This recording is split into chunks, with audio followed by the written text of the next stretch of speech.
Oh, wait, what did I say? Your name, where you are, and your interview today. My name is Tori Pollner. We're at the home of Leonard and Catherine Sitzer, and we're interviewing Mr. Leonard Sitzer. The date is November 8th, 2007. Mr. Leonard, what is your full name? Leonard John Sitzer. Were you named after anyone? Uh, no, not that I know of. When were you born? When? Yes, sir. I was born January the 28th in 1918 Where at?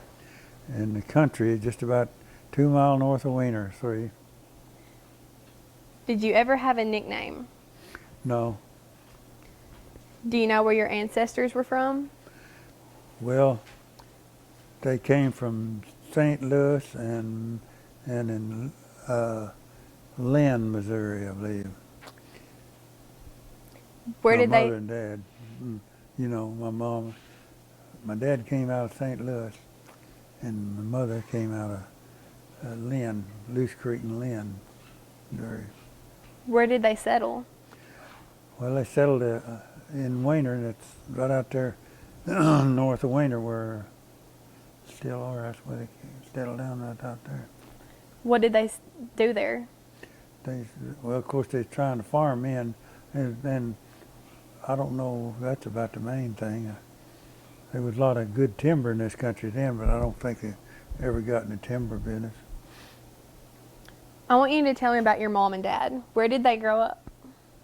Well, Dad grew up in St. Louis, and Mom grew up in Loose Creek, I believe they called it, Loose Creek, Missouri. How did they earn their living? By farming. What's something you'd like me to know about your mom?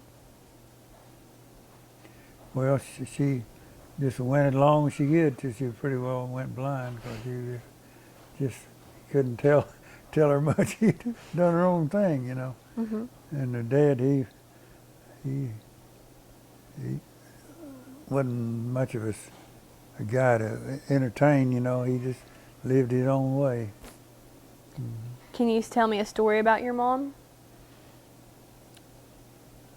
Think about something when you boys were all growing up Oh, with yeah. your mom. Think about something you can remember. Well, my mom, you could hear, you know, we scattered out and out all of the woods around, you know, and you could hear her holler whenever for a mile, I think, she get everybody back there. I know, I can remember whenever she and Roman Barnoff was there, and she said that she'd outrun him to a certain building, you know. Well, she wouldn't mind running. She'd take off. She was pretty tough. I believe she lived to 98. How about a story about your dad? Well,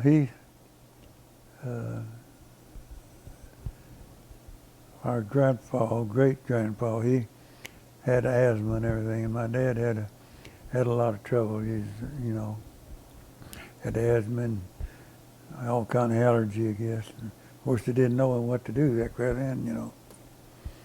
And I guess, but he worked, and I guess he's done a good job, raised six, seven kids, you know. That's all. He done a pretty good job, I guess. And that's about all he done was farm. Were your parents strict? No, not strict enough. What were some of your household rules? Well, everybody kind of on his own. I tell you what, when they hollered time to eat, you better get over there, because it wouldn't be nothing left if you didn't. That's about, you know, you just naturally know what to do, or what they want you to do, and that's about it. Did you have chores? Have what?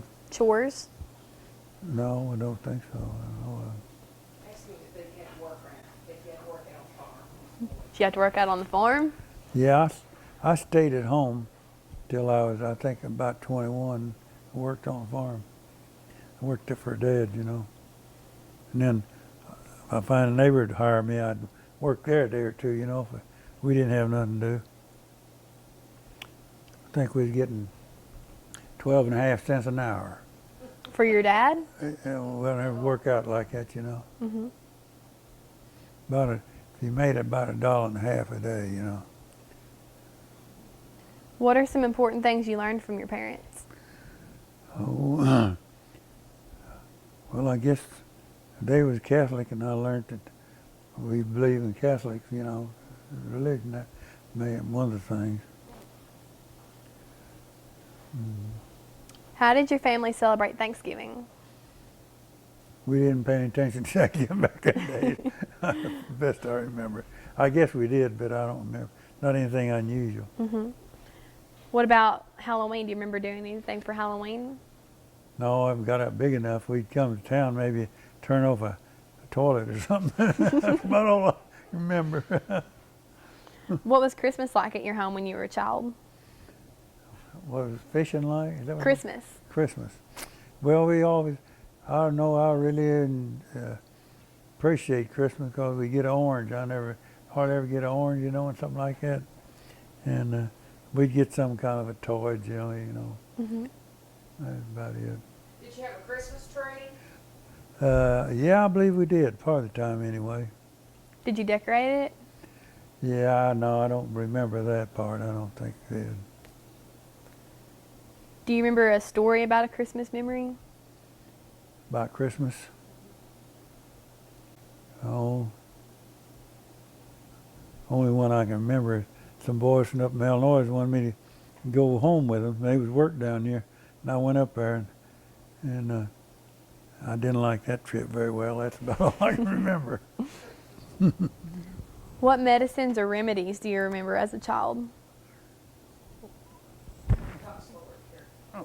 Some kind of, you mean for a cough or something, anything like that? My dad used to use what they call sassafras tea. You know, they dig up the roots of a sassafras tree and cook them. I remember he used to do that. And that's about the only thing I can remember what we made it on our own, you know. What about medicines? Well, when I got up,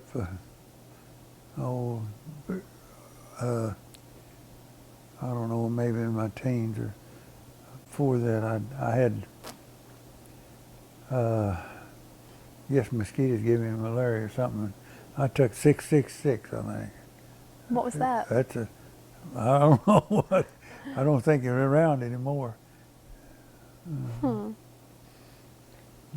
Can you remember a time when you or someone else in your family was very sick or hurt? Well, one of my brothers, you know, Chris, he was real unhealthy, you know, had heart problems, and he was mean. I mean, hard worker and all that, you know. He'd up there, but they drafted him in the Army, I think, about before I did, or maybe no, I guess after I did. And they run him through his obstacle course, and he passed out, you know, because he couldn't take it. So they discharged him right away. And he worked for me some, and I went down to McGee, and he moved down there to work down there at a place I had, and he died down there, but he wouldn't come back. He had, let's see, Chris had, what did he have, 3 girls or 2 girls in his family, something like that, I can't remember. But he died, I guess about 4 years ago. That's the main one that had trouble. And my brother Oscar, he was the oldest. He couldn't hardly hear, you know, he had bad hearing.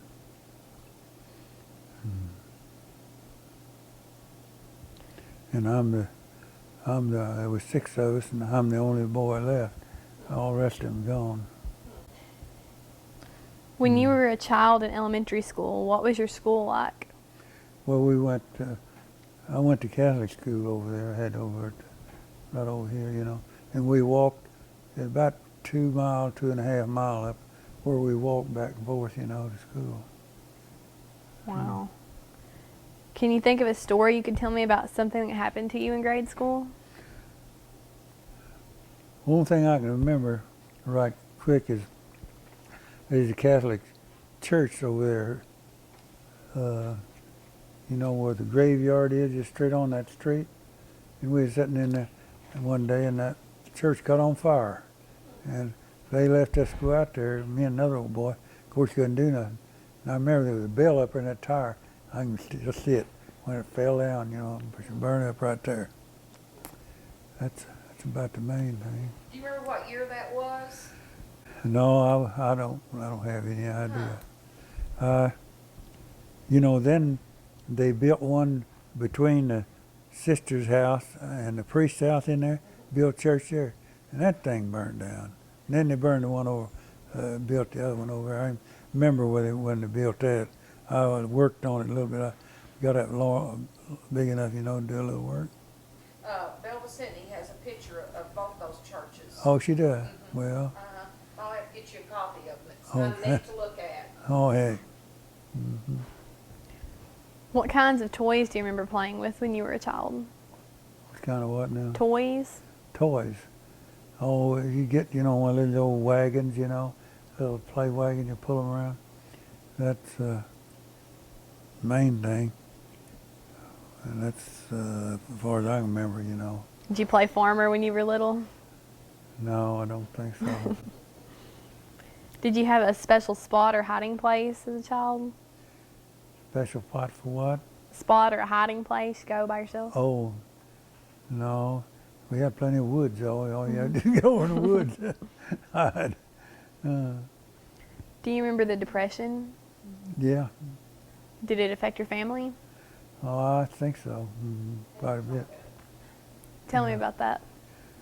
Well, I remember Dad would walk after he, you know, when he wasn't working, he'd walk out of town, and he'd work all day. He'd work for a guy named Frank Cusper, foot down wells, and he'd done that. And I remember, of course, those kids all hungry, and their mom wouldn't let us eat till he got there, you know, and had to walk back. So he walked from Wiener out here, and Wiener out to there. You know where 214 is? Well, that house, you know, on the right-hand side, that two-story house. Mm-hmm. Yeah, that's where we were born and raised in that area. Mm-hmm. Do you remember hearing any stories about Joe Bruner? No. Some people have mentioned that there was a clan in the Wiener area years ago that dealt with matters such as chicken thieves. Do you know anything about that? No, I don't. I remember when they had the Ku Klux Klan, and you hear about it, but I don't think it had any. Well, there might have been some around here, but it wasn't very active that I know of. Now, I want to ask you about your social life when you were a teenager. What were some of the most fun or wildest things you and your friends did? Well, I don't know. We didn't have a whole lot to do, you know, because we didn't have any money, so it wasn't nothing unusual about it. Just come to town Saturday, you know, if everybody come. A lot of them, after you got a little older, would come to town, you know, and mess around town or something. But it's pretty quiet back there then, you know. We didn't have much to do. What would you do when you would come to town? Oh, I can't, just everybody kind of visit and walk up down the street, you know, and maybe the pool hall there or something. All that stuff, it's all gone now, you know, where the post office is on that street outside the lined up there. Mm-hmm. Did you have a curfew? Have what? A curfew? I don't remember that. Don't think so. Tell me what you remember about Grundens. Grundon? Well, we go up there and go swimming, you know. I know I've sunburnt there a few times. You get out there and didn't want to get out, you know, or you get tired, And there's a lot of people gathered around there, you know. So do that. And then after I got a little older, you know, they had a little place there you could dance. And so we all danced there on that part of it, you know. Do you remember the slide that was there? Yeah. Slide? Yeah. I just saw a picture of that yesterday. Oh, you did? Yeah, I went up that and rode that thing down several times. And then they made a screen house there. Did it show that? Tell her about A that. screen in there. You know, I guess it's bigger than this room. And it's all screened in. You know, you had to go underwater to get in there. And that's the... I've been in that. Well, Catherine... I believe Catherine and I, we started going together. We went in there swimming, went in there. What was the movie theater like that you went to as a teenager? Well, you know, we're sitting out there, you know where it was there on the street. Oh, we never, it was, I guess, way up there. I can't remember the first movie I went to, but we hardly ever had any money to go to a movie, you know, out there, so we didn't ever go to the movie hardly. We got old enough, you know. Do you remember it as the Majestic or the Victory? No. Years ago, there was a Wiener band, many of whom purchased their musical instruments from a Mr. Applegate. Do you know anything about that? No, too dumb. Tell me about something you have that's been passed down through your family other than photographs that means a lot to you. I passed down from the family down. Well, it's back there in the other room. We got a picture there. Catherine got it with all of us boys, other than Edwin wasn't born yet. That's, I guess, the only thing that's been passed down that I can think of, you know. How did you get it? How do we get what? How'd you get the picture? Oh, well, Catherine's one that got it. It was, I guess it was, Mom gave it to her, I guess. I don't know for sure how she got that picture. What was going on when you took the picture? Can't remember that either. I know they didn't line me up well, and part of my chin was cut off. The guy in front of me got his head in the way. But I can show you. It's another room if you want to look at it. Tell me what you remember about the businesses that were in Wiener when you were young. Well, there was I remember that there's an international harvester dealer. His name was Downing, you know, and you heard of that now. You remember that down in probably Theo Walford, if I remember right, started the John Deere dealership. And they used to have granaries down there where they'd bag the rice, you know, and haul it and then pile it up in there. And people had to, I think maybe Hogue had that warehouse, I can't remember.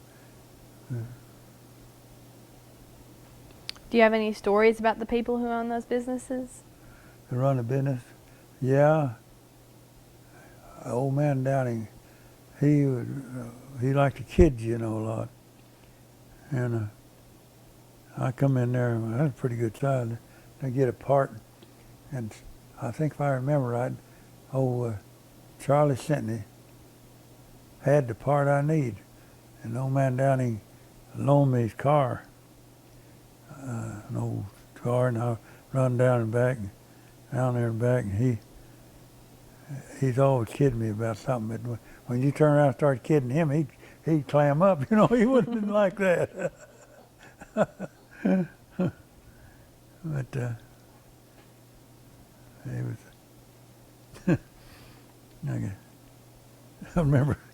You might not want to put this down, but I remember old Collivert, you know, was in there one day, and Sammy Rourke was in there, and they had an old bulldog.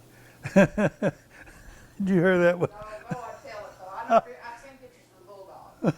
That bulldog, that dog went and cocked his leg up, beat old Roy with the foot. Who did he get? He picked on who? Oh, Sam Rorick.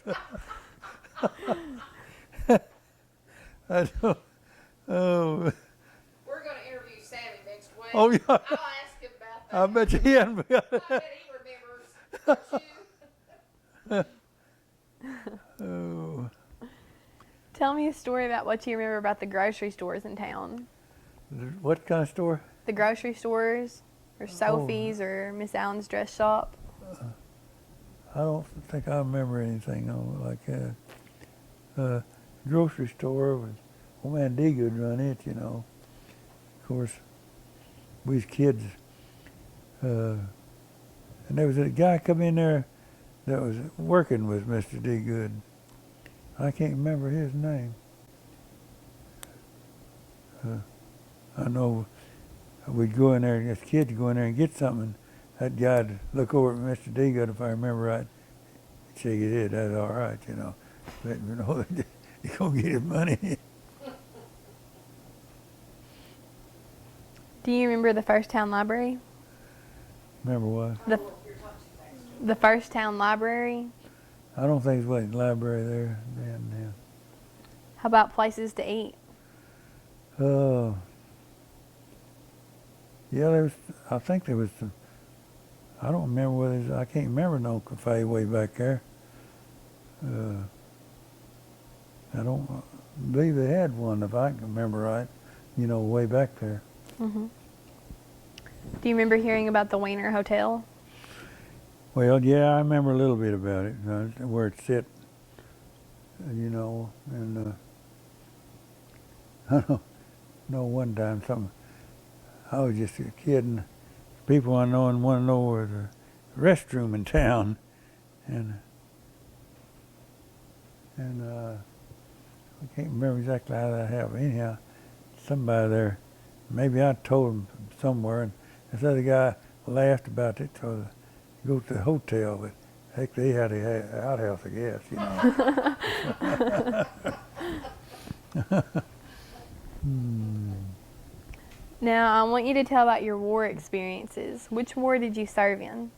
Second, Were you drafted or did you enlist? drafted. What were you doing before you entered the military? I had bought a farm in the woods over there on the county line over there, and was clearing it up, and all had his, I remember I give about, seemed to me like about $3 or $4 an acre for it, but I was clearing it up, and with a saw and an axe, you know, that's the way I do it then. And I made one crop, and then I was drafted in 1941. And I said I was going to stay out of trouble and just try to not volunteer and do just what they told me to do. And that's kind of the way I did. I made a step or two to fixing to hop on a guy or two, a time or two, but that hit me and I try and go back. What kind of training did you receive in the military? Well, really we didn't get any training. Only thing they learns how to do is march. That's about all we learned how to do. And we was in, when we was in down at Little Rock well, I can't even think of that place down there. When we was drafted and come in there, and the next day or whenever we went out there to, they was giving our uniforms. We come out of the building, President Roosevelt was on the loudspeaker declaring war on Japan. So they sent us, when they sent us to Abilene, Texas, and they raised around, we walked around there to learn how to drill. And I remember one time, of course my mind was not in the army. I wouldn't want to be in there. I know one time we was drilling, they hard left and I went right. You know, because my mind was somewhere else. He said, go over and put some of them rocks in your shoes. So I went over and just sat there on the step. You know? But then they, load this up on a train. I don't know, we stayed down there a month maybe. Sent us to North Fork, Virginia. You know, went to and got off there and stayed a little while. And the rumor was we thought we was going to Europe, but the rumor, I don't know if it's true or not. But there's a luxury liner in New York Harbor, and somebody sabotaged it and caught it on fire. And that was the thought was my. I know that it was a Normandy. I remember that. That was right. So then, when we left there, they sent us to Charleston, South Carolina. And there's one of the factories down there that can't remember what it was, but it smelt. You know what we can smell that here once in a while is one at Pine Bluff. I can't Paper remember. mill? Huh? The paper mill? Yeah, paper mill. That's what it was. I couldn't think. Well, I was kind of glad to get out of there. We sit out there in the park for a while. Finally, took us down there and put us on a boat. And it's supposed to be a luxury liner for 500-600 people. And I think they said about 6,000-7,000 of us in there. Goodness. What they done, they boarded up all the decks, you know, and have about 4 high we sleep on. And when I was on that, yeah, that's they send me down there. I don't know why they always got hooked on something. Send me down there to take care of an old boy who was a colored boy, and he had syphilis. And I stayed down there a while, and finally he died, and they buried him in the sea. You know, they chunked him out on the water. And most of the time we was in a convoy. Be ships all around us, you know, different kind of ships. And the way they'd go so many seconds this way, and then they'd turn, go so many seconds that way. And we was on that boat for 60 days. It shows on my discharge. And you know, the reason they done that is because submarines. It takes a submarine just about so long to line up on you, and so they turn, you know. And we was in alert or two, a time or two. That I know one time we in the night and they run us out on the deck, and we was sitting there, and old captain's a big pistol on his side, and y'all break and run. Said, "I'm gonna shoot you," you know, 'cause when you stay there, they put. And we saw some flares coming up out of the buoy out there. But and whenever that alert was, boy, that old ship, he'd open her wide open. It'd just shake like that, you know. He's going. And the first place we landed is Freetown, Africa. And you couldn't get off of the ship. But I don't know, it's a little kids out there, and we'd flip coins out there in the water. Boy, he'd dive just like a duck and come up with that coin. I remember that. Well, then the next time we got in, we went around and we stopped at Cape Town. And boy, we all got off there, and that was they throwed a big party, and you just get on the bus, you know, or anything, and ride. The old GIs going. And so we was there a day or two. And then we got back on the ship and went to, I believe, I can't remember the name of that next town around there. Then the next time we got on it, we landed in Karachi. You know, it was Indian then, so it's Pakistan now.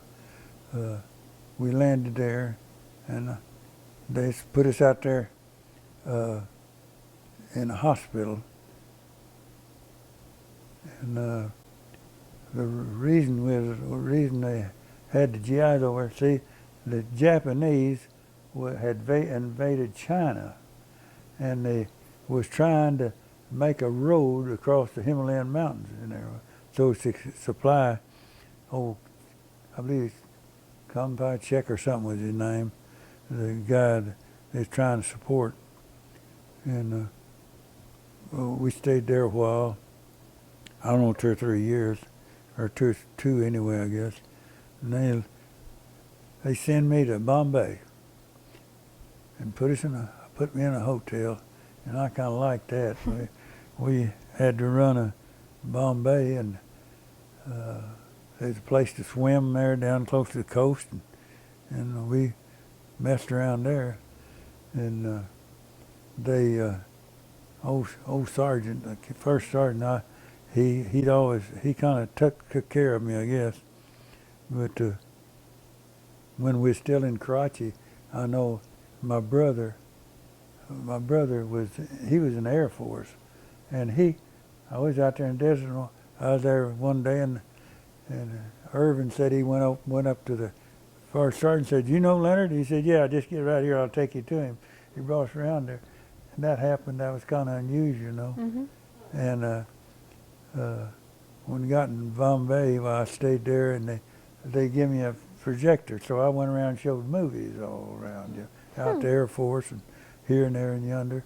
And I was there for a while, and then they sent me to Ramgarh, up close to the mountains.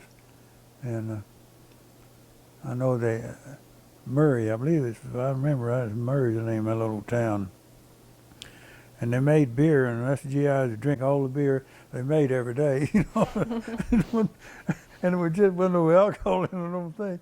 And you set your quart or a half a gallon down there at the bed, you know. If you got dry, you just take your drink, you know. And then come back, and they sent me, when we left there, we went to another place. I can't think the name of that town. And they had a bunch of Chinese, they was training them there, you know. They brought over Chinese that was in the Army and training, and we worked there, and I worked in a laboratory there with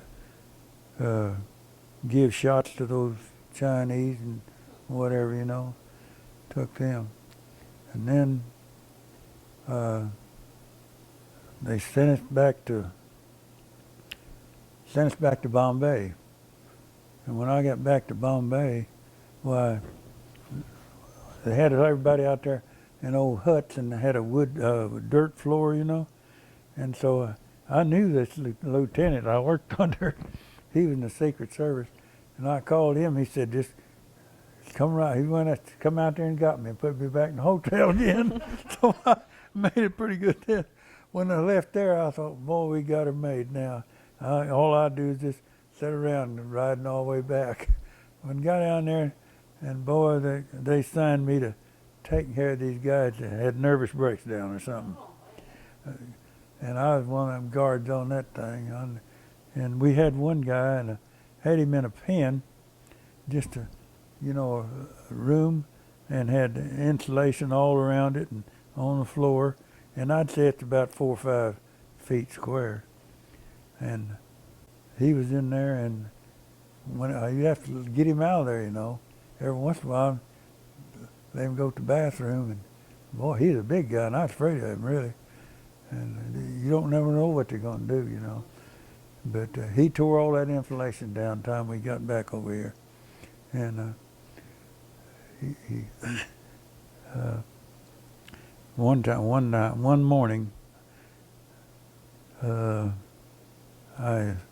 I'd gotten up, and we have 10 or 12 of them, you know, lined up down through there to take them down to eat.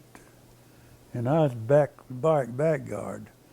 And there's a little old loot. There's a lot of bunks all along there, little rooms and these nuts. I wouldn't say nothing to them because you didn't know what to do. They didn't give me no training. And one of them was coming on that little old lieutenant in one of them rooms, hollered at him, "Shut up." And that nut called him everything but and well, I figured I was in trouble because I didn't say nothing to him.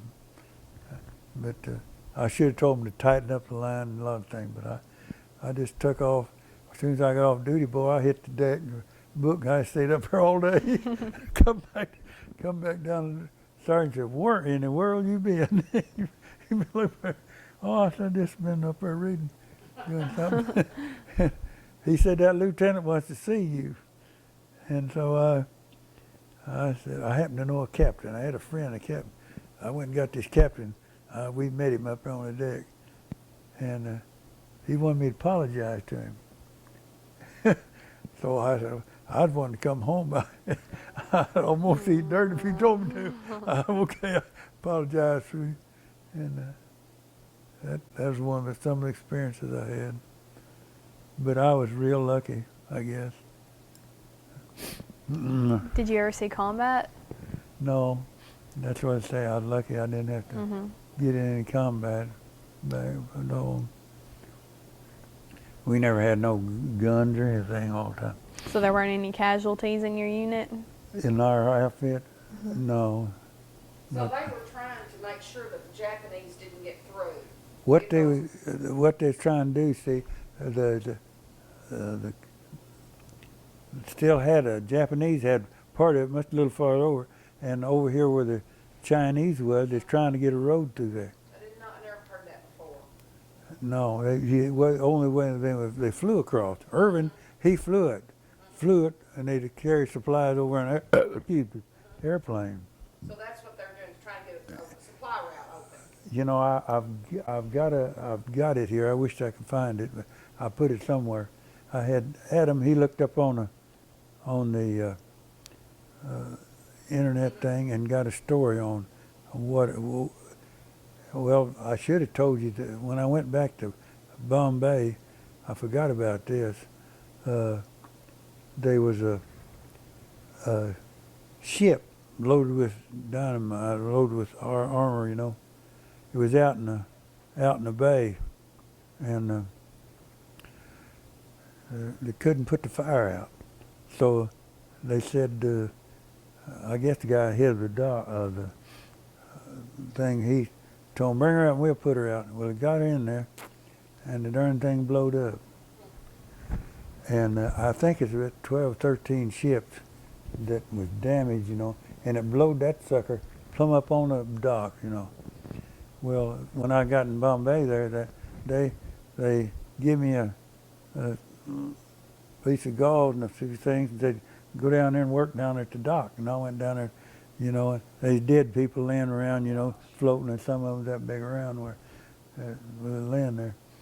But that was kind of odd deal. And it blowed, but of course I was on the train, and like I got in there in 2 or 3 hours or half a day after it done happened, you know, next day. So it was all done there. But what I was talking about, Adam got this thing about that explosion, and old boy he was on a ship, and according to his story, and they landed in Karachi, and they had a load of mules on that ship, and if I could just find it, he's still there, and whenever they unloaded the mules and what they're doing with those mules, they're using as pack animals, you know, for the guys that are trying to work and trying to cut that road through the Himalayan mountains, and they got that ship cleaned out, and they come to sitting there in Bombay, and they was 200 or 300 yards across there, tied to another dock. That old boy told about it, and he said when that thing blowed up, it broke their ship loose, and they just floating out. Said he saw a step over there, and he and another old boy just bailed off that ship and went over and climbed up that ladder, and don't get up on the dock. Said we didn't know which way to go, and said he was running. A guy told him to go that way and go out there to the British embassy in Bombay, you know. And he said we was walking along there, and another explosion. Said that knocked us 20 feet, just the way they was going, you know. But they got on out and went to the thing, and that was a real good story he wrote.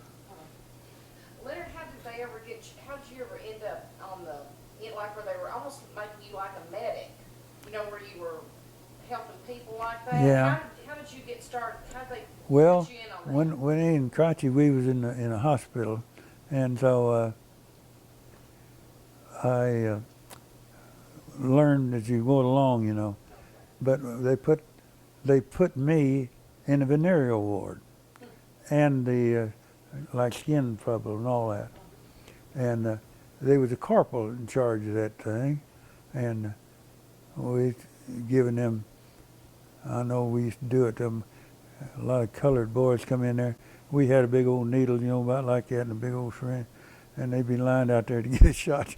We give them. They didn't have any good medicine then, you know, till, and I can't remember what we was giving them. But anyhow, we done that just to aggravate, you know, the things you do. But, so they come out after it was over a good while. They come out and give promotions. Well, I don't know what happened. They made me sergeant, and that corporal, he didn't get no raise. And I don't know what happened to him. He just left. Come to find out, I think he's a dopehead, you know. Mm-hmm. But I was in charge of the ward there then for a while. Wow. And of course we had a good, you know, nurse had done most everything, and of course we'd take temperature and stuff like that. But then they sent you know, we segregated in. They sent a whole bunch of colored boys in, and the engineers. And of course they all of them got the venereal disease. And they put up 4 tents that hold 20 in the tent. And they put them out there, and they had me out there keeping those guys lined up, you know. But the sergeants and everything else in that group of colored guys. But some of them was smart alecks and some of them real good fellows. I treated them around there everywhere. But if you like a kind of odd story, it got so bad, you know, that they sent a bunch of medical doctors over there, and there's colonels and everything else. And I went through there, and I made them all come to attention and drop their drawers, you know, and went all through there, you know, and these guys were checking them. Got to the last old colored boy in the last tent, and you mean, I don't know if I'll tell you this or not, but it's a story. All right. She's upset. But anyhow, I got to the last tent. He says, what we could, some of them call blue balls. You got these lymph glands right in here, you know, and they'll get infected. And got around to him, and he says, I know what the cause of it is. That was so. He really got all our attention. One of them colonels, what's that? He said, well, I'll tell you. He said, these Indians are so poor, says you bruises yourself. Oh,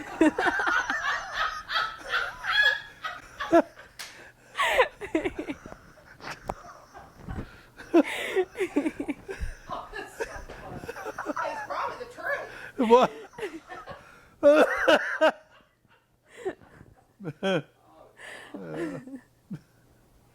bet that was hard dealing with that day in and day out. But you no wonder you want to stay in a hotel.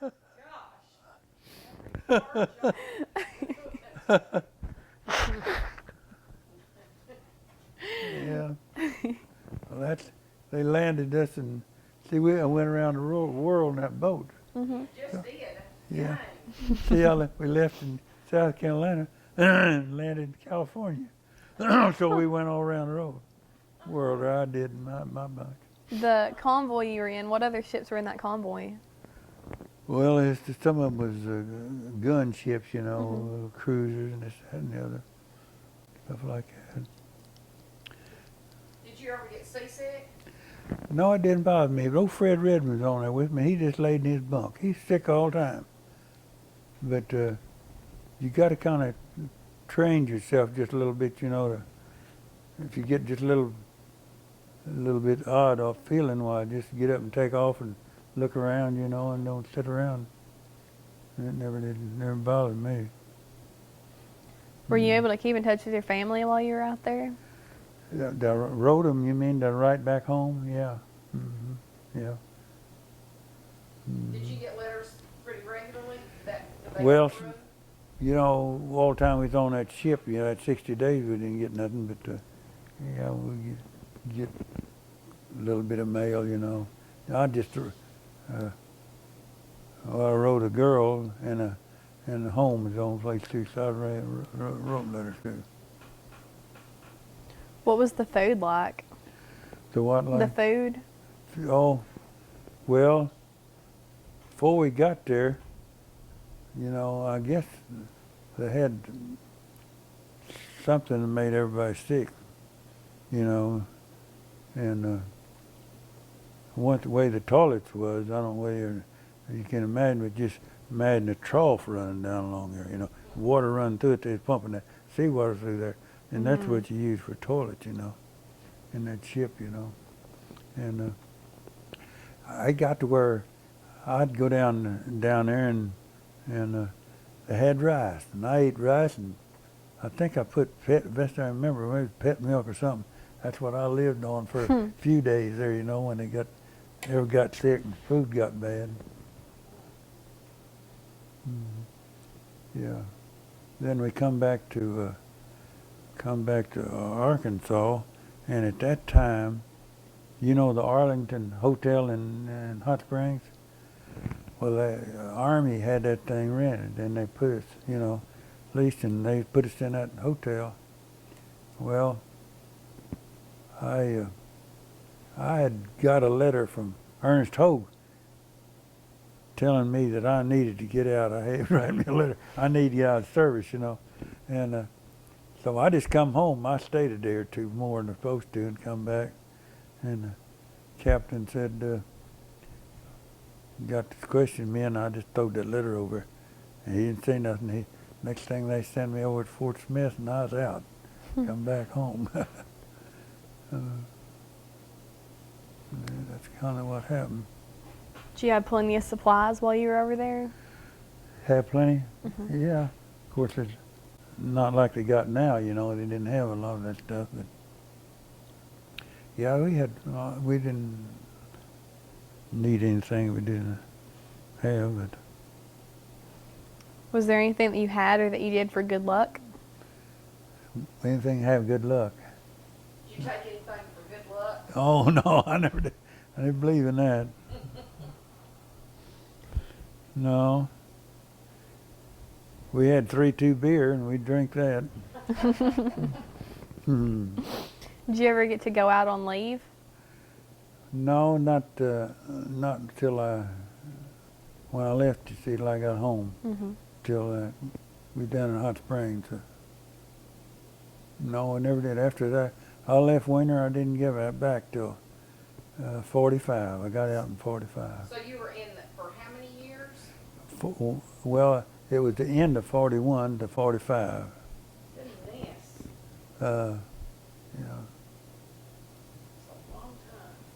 I think I got out on my discharge, you know.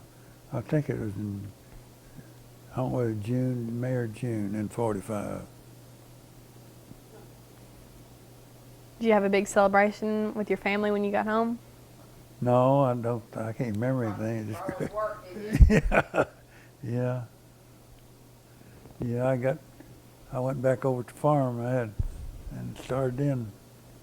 Well, I know I didn't have any to get up and go then. I had it so easy and, you know, eating, and not really took me a while to build up, but I did it.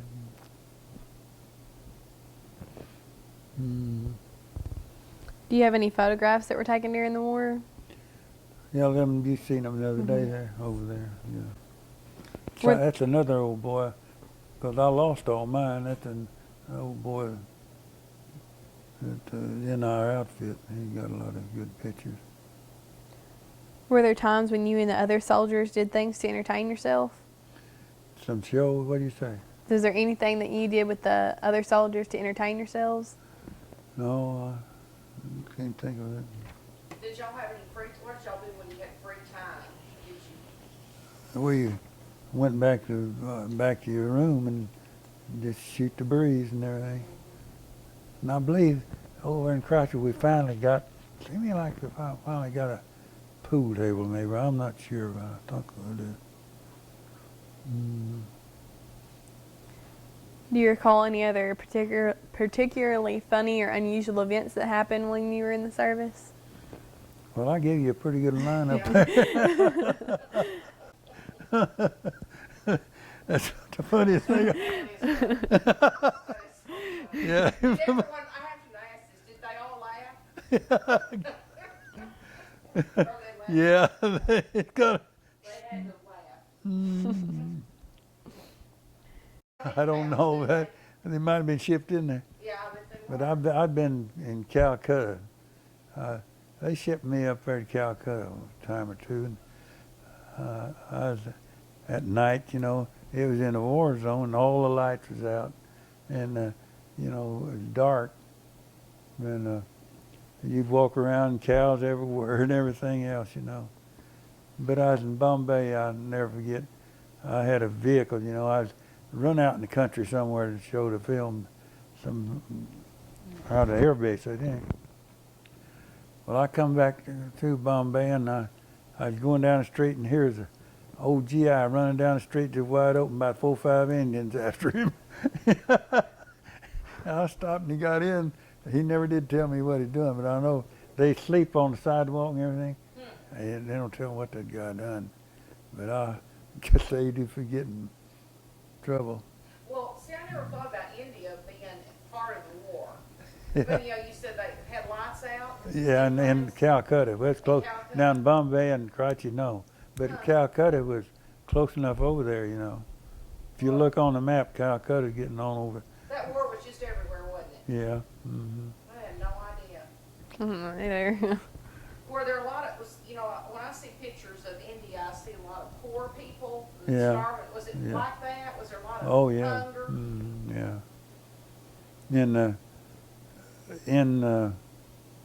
Let's see, where were I at? I was one of them towns, and they had this brick, not brick, but stone, round thing out there, maybe as big as this room, looked like a bigger. And a lot of those people died. They just chunk them over there, and the vultures would eat them. You know, they're sitting around. You can see them sitting around on that thing. You know. Oof. Well, did you have any close friendships when you were in the service? Any what? Close friends and stuff? Oh yeah, we was all friends. That's the boy over here. He's standing having pictures. He was friends. A lot of them. Tell about one that you really liked, a serviceman that you really, is it maybe this one, what was his name, and tell about him, Oh, remember?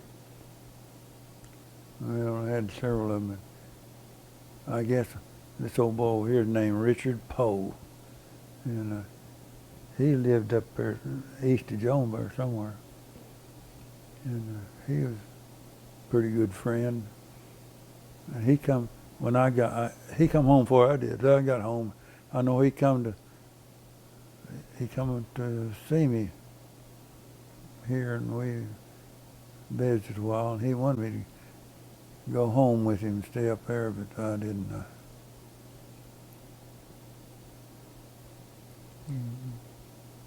I showed you the pictures of all that crew that was out in, didn't I? A big long picture, yeah. Do you remember anything that you did with my granddaddy? Well, let's see, Carl, if I remember right, didn't Carl work in the kitchen? I don't know. I don't know. Just tell her what you know about him, she doesn't know anything. Yeah. Oh, Carl, I went to see him, you know, when I come home, he got real sick, you know, he went along, so I went to see him and talked to him there, but I always liked Carl, but we didn't work together. He was in a different, I think he's maybe a cook or down there, and of course I was back there and out in the ward. But Carl, I stood up when he got married, he wanted me to stand up. You knew that, though. I knew that. Yeah. Mhm. Yeah. So he was on that ship then? Yeah. Mhm. Do you know that? They went around the world on that ship? But I don't know now. He come back, I think, before I did. So I don't know how he come. He was, I'm not sure about that. Boy, it's been so long ago, I forgot so much. I can't remember. I'm trying to think of some of the guys that I buddied with was on the ship with me, but I can't remember which one it was. Which one?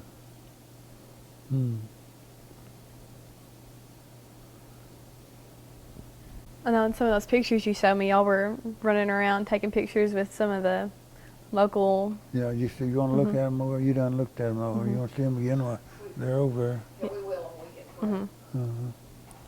there. Of all these experiences that we've been through, what was one that you'll never forget? About all of them at times, when bruises and stuff like that.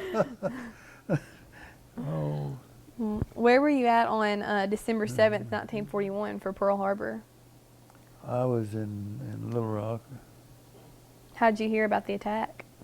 Well, you know, it was on. That's when I told you about Roosevelt sending declaring war on Japan. That's when I got drafted down there. Do you remember hearing about the atomic bombs that had been dropped on Japan? Only thing I know is a heck fire. You know, I didn't have all that much know-how, and we was coming back out there, and when the news come on, they dropped that bomb, and another old boy, he said, "Well, I read a little bit about that atom or something." But that's where we heard about it when we was coming back. What were your feelings on that? Well, you know, we didn't have the newspaper and all that much know about it, so I guess everybody's glad they done it, you know, because it stopped the war. Do you remember about President Roosevelt's death? Yeah, a little bit, you know. What do you remember about it?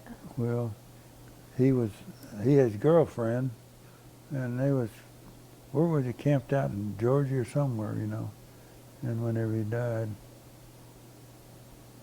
in the papers, you know, it told about it. I think they told Miss Roosevelt not to say anything about it, just let it die down, if I remember right. What did you do in the days and weeks after returning from the war? When the war, what? When you came home, the days and weeks after you got home, did you just start working, or? Yeah. Yeah, see, it's time to start planning at the time I got out. How do you think serving in the war changed you? Oh, I don't know. I know it's something hidden in there that you don't know about, but I expect it let me grow up a little bit faster, I think. You know. How was it for you being in a small place like you were out there with your farm, Mhm. and then suddenly being put out into the world? Yeah. How was that? Well, you know, I guess you couldn't believe it, you know.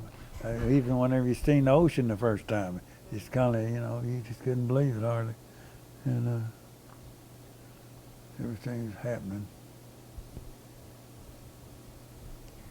Now I'd like to ask you about farming. Before you do that, Oh. I'll change this. Okay. My name is Tori Pollner, and we are continuing our interview with Mr. Sitzer on November 8th, 2007. Now, I'd like to ask you about farming. In your life, what has been the greatest change in farming? Well, whenever we started, we used binders and thrash machines, and the biggest change is with the combines, you know. And you had tractors of maybe 12, 15 horsepower. Now you got them with 300-400 horsepower. That's a big change. And combines, golly, if you had a pretty good crew and you thrash 1,000 bushel a day, he thought done pretty good. And I was talking to one of the boys over at the farm. I said, and he had a hopper held 300 bushel. I said, how long would it take you to fill that if you just had a straight run? He said about, maybe 7, 8, 10 minutes or something like that, you know. Mm-hmm. Now. What's been the greatest change in working ground?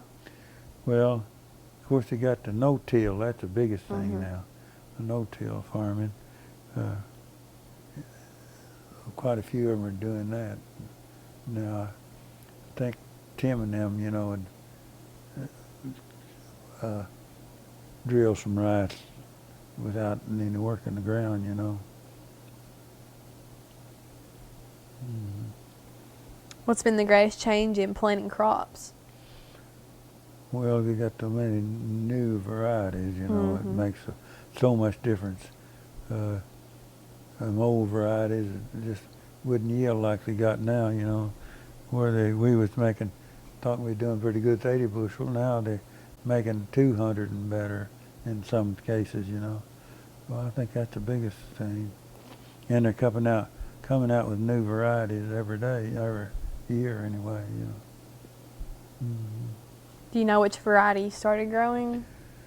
Well, it seemed to me like there's one named Prolific and one, I can't remember that. Zenith, I think is the name of one. And then there's a Blue Rose. It was a late variety. Now, Tim planted some of that hybrid, you know. He didn't have much seed, so he planted 17 acres. And he said, Corey, there's something about, he didn't shut something and waste some of it. They cut one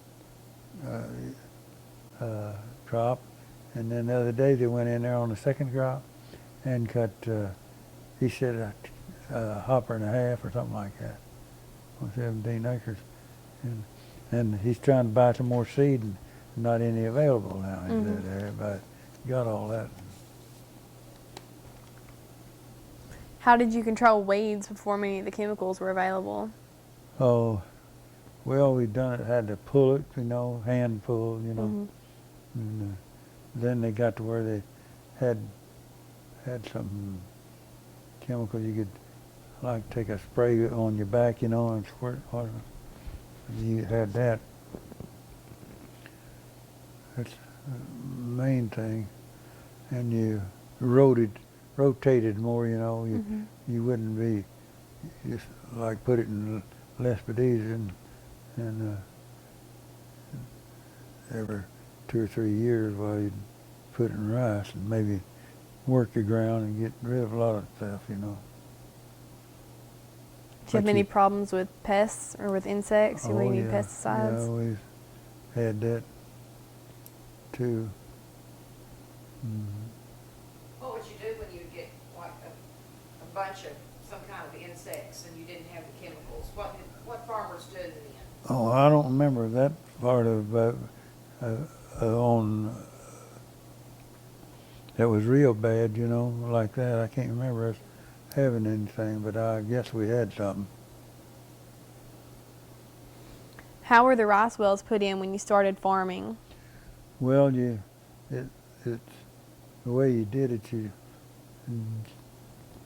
went down, dug down to water level, and then you have to, you know, use pressure still. You have to use water for pressure, you know, and you put the well down. The pipe, make your hole down there, and then you come up, and then you start dropping the strainer and all that down in there. Now, you see, they can cut a hole a little bit and put well down. An hour or two, you might work 3 or 4 days on one back there a long time ago. Do you remember how they were before you started farming? Well, what they done, they dug down there and do it about the same way. They dug down there to water level, and then they'd start, and what they did then was they'd run their pipe down at the same time, you know. They put the welded it all together, and it went down even on another joint. You go down there, then when you got it all the way down there where you wanted it, they'd have to put a plug in it down there, or something, concrete or something to shut the thing off. I put down 2 or 3 there for a while myself over there. Do you remember how much it cost at that time to put in a well? No, I know I took a cutting torch and cut the screen, and I can't remember what the pipe cost. I don't know. Did you ever know of a welder caved in on someone while they were working or down in there? Yeah, you know, right up here, you know where that brown rice is, right up the road there? There's a guy named Snyder. He was in the well business, and I can't remember the guy that was with him. And they had a well right there, and this guy working with him wanted to do something down in there. What they was doing, they had a big pipe going down in an old hole, you know, if I remember right. And he went down there himself, and that thing caved in on him.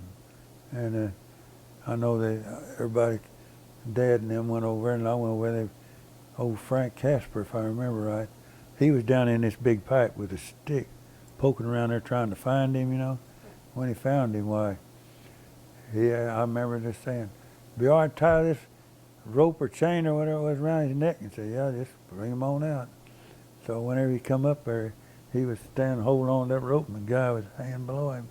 That's the only one I guess there's more, but I remember that one.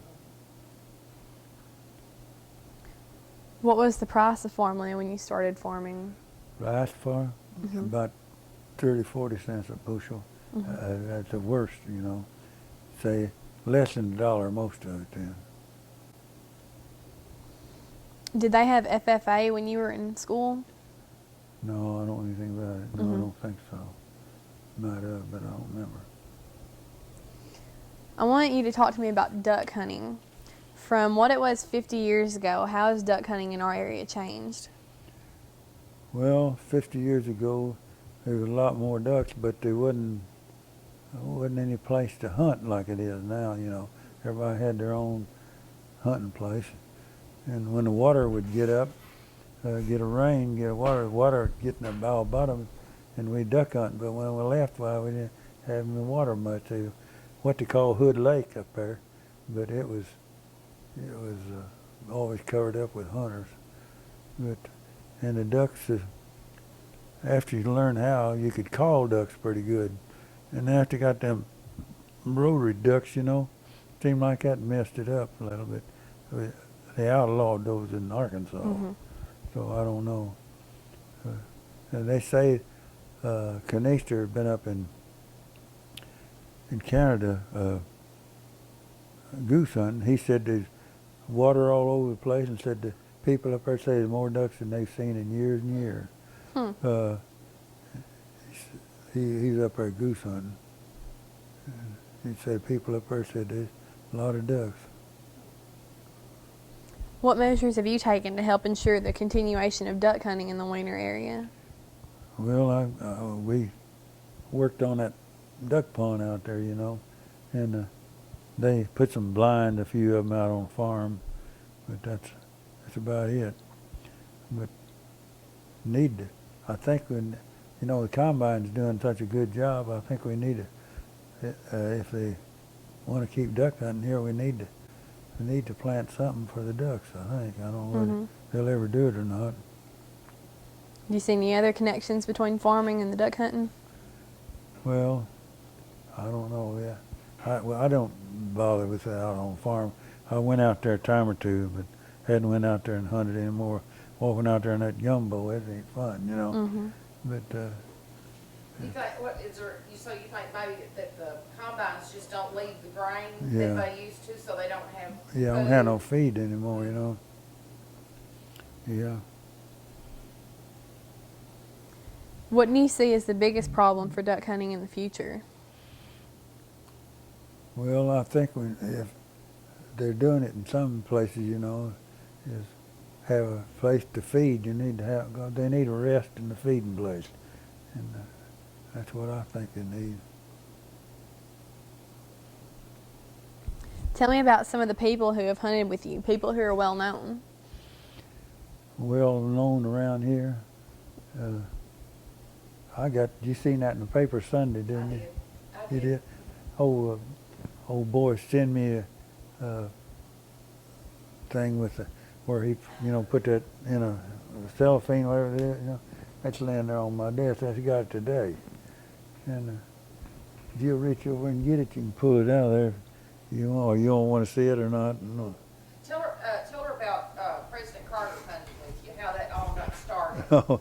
Well, what happened is I think that some guy was a senator, and he died. So they called Canister and wanted him to finish out his term. Well, Canister called me about 2 or 3 times, said, shoot, I don't go up there, I ain't going. Then when it's all over, he said, well, I'll take it. So Canister went up there and served as a senator, and when Carter was president. So after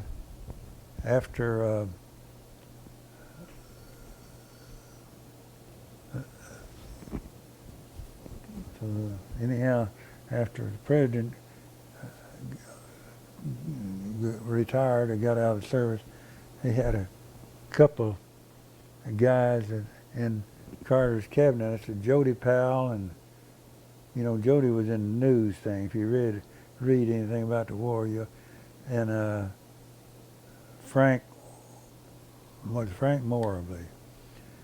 They was in, and so they knowed Carter, and of course Canister knew him, and they had an airplane, and they'd go down, pick up president, and then they'd fly in here, and hunting, and then changed where they didn't have an airplane anymore, and they started hunting. So time or two he said word he's going to come, but he never had now and got a while. So I don't much look for him to come anymore. And Who else has been hunting out there, Leonard, that she might would have heard of? well, I've hunted with so many. I know you have. Here a few years ago, I had the governor of Florida up here. And he invited me to come down there turkey hunting. I didn't do it, but I wish I would have. And he was governor, and he can't think of his name even. But anyhow, he was they found him. He was out down in the Capitol or somewhere in the exercise room, and they found him laying in there dead after he'd been in there a while. He come and eat here with us, and everybody liked him. He was a big old boy. And let's see, yeah, I hunted with Bush, not Bush. What's our ex-governor? I can't tell you. Let's see, our ex-governor. You talking about Huckabee? Or Huckabee, Clinton? yeah. I hunted with Huckabee. He hunted with me, and let me see. I hunted with lots of big fellas. You hunted with any sports people? I think so, but I can't remember I now. know you've had a lot. I know you've had. I've hunted with several. What was one of the main ball players here a few years ago? Oh, I think I remember that was in the paper too. Was it? I I can't remember what it I was. can't remember his name either, but I remember that. It was the Cardinals. Yeah, Mark McGuire, maybe? no, I don't know. He's the only.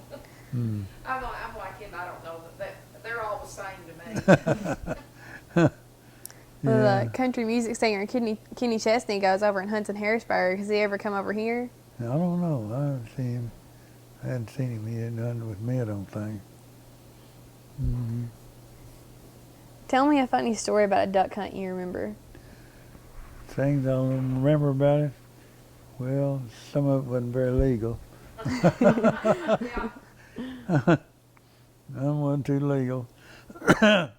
We used to cut a time or two. We've killed a lot more than we're supposed to, but you know, you don't done too late now. A long time ago, I know I've seen old pictures of people who went duck hunting, Yeah. like my mom's dad, and there'd just be more ducks than you could count that Yeah. they would kill in Yeah. those days. Yeah, I know it.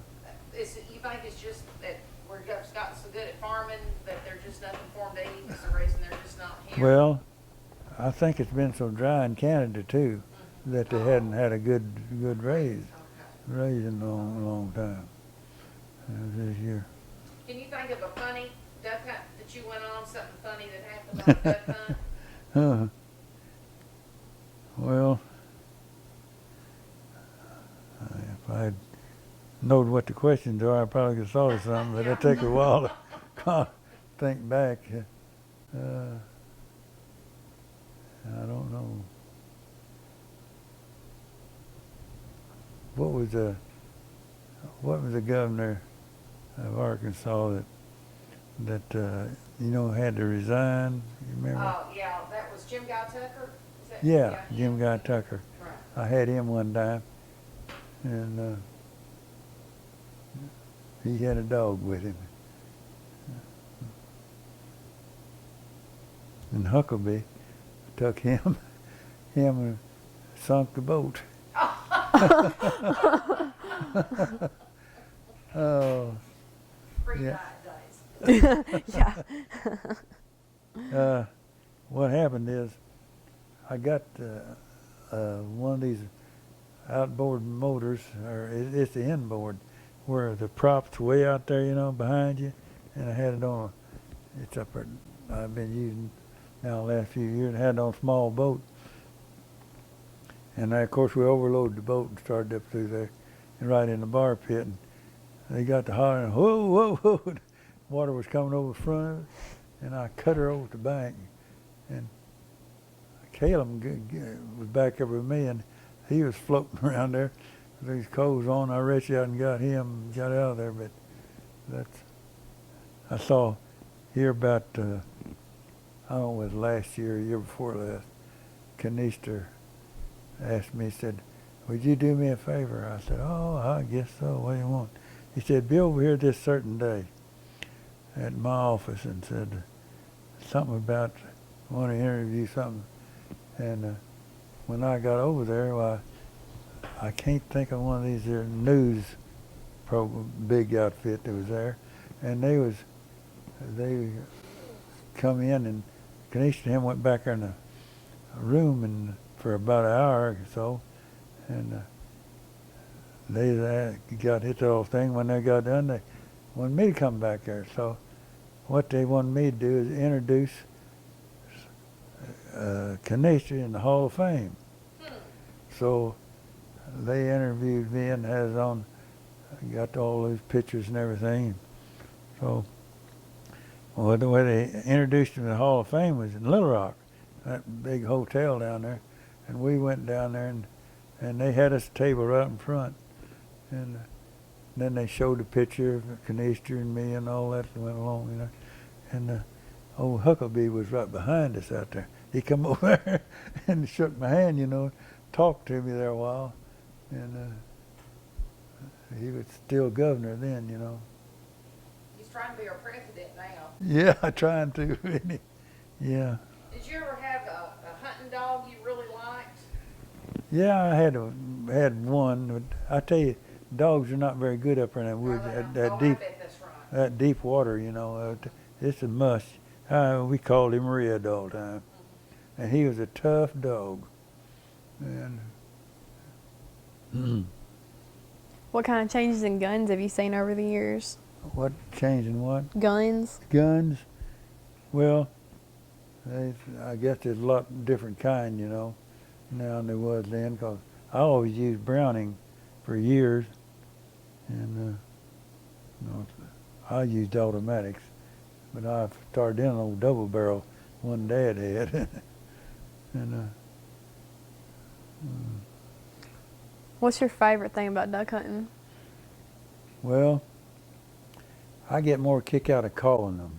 If I can fool them, I love that, just being able to fool them. What's been your biggest challenge in maintaining your hunting area? Well, you got to drain the water and put the water in, you know. And that's the reason, you know that big reservoir out there?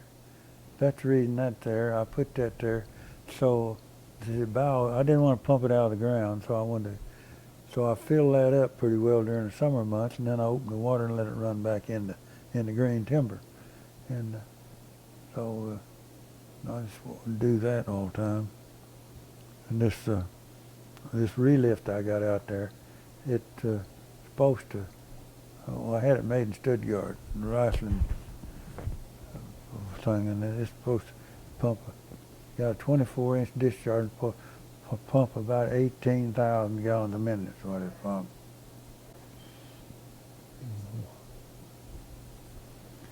If you had a young duck hunter, say maybe my age or even younger, what advice would you give him? I don't quite understand what you're saying there. If someone my age or y'all little kids start hunting these days, what advice would you give them to hunt off of? Yeah, we take them out there and let them hunt, you know.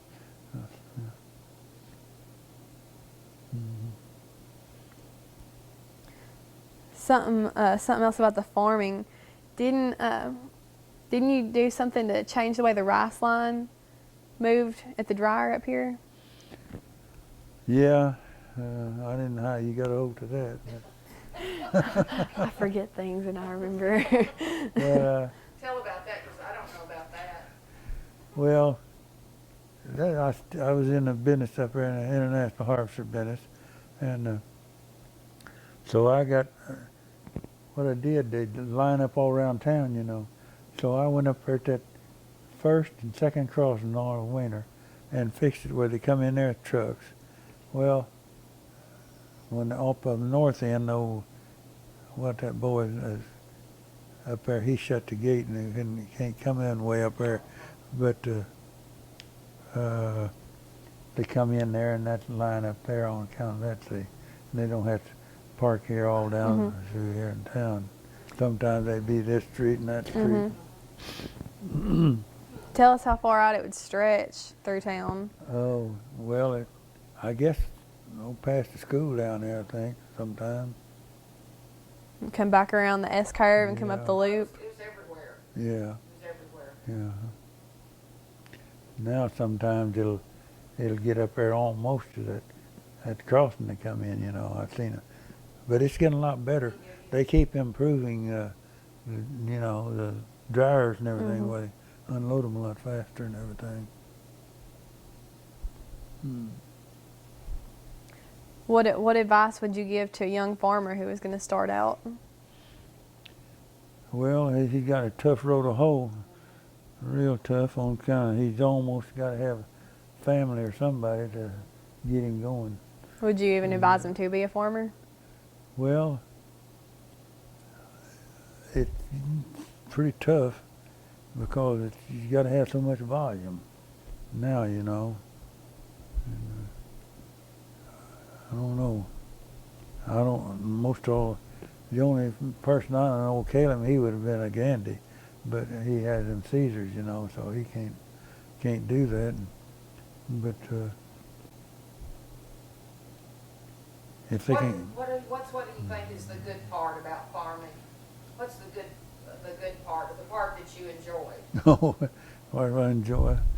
Well, I guess whenever you got it in your blood, you like to get out there and see what's happening, you know, and get it going. I guess you just that's on your mind, you know, and you got to go on, I guess. Although most people don't like to pat themselves on the back, what is something that you've done or accomplished that you're proud of? Well, I don't know what I'm proud of. You can look over there, all them plaques over there. I think there's one over on Rice and Foods. I was not on Rice and Foods board. I think that says 32 or 3 years. And when I first I